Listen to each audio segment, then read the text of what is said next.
Mr. Speaker, sir, it is true we have lost officers in the line of duty. And some of them have been lost in the counter-terrorism efforts. Others have been lost in the counter-banditry efforts. Others have been lost in the fight in urban crime. Just this weekend, we lost an officer, I think yesterday, who, in the company of two other colleagues, had cornered a dangerously armed thug. They managed to neutralize the thug, but the thug shot 3 officers and one of them succumbed yesterday. Last year, we lost a total of 58 National Police Service officers countrywide in all these dangerous operations.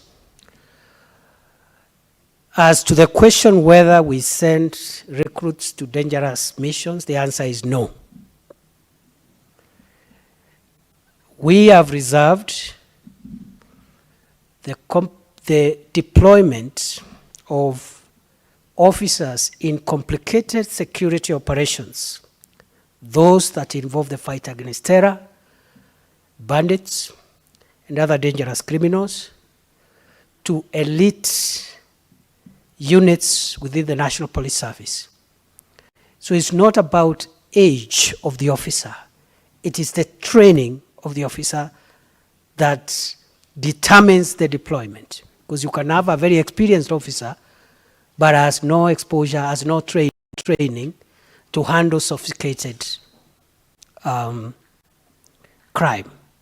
So the age of the officer should not be the problem. You can have a 27-year-old, but they were recruited very early after Kiganjo or APTC and taken to serious counter-terrorism training.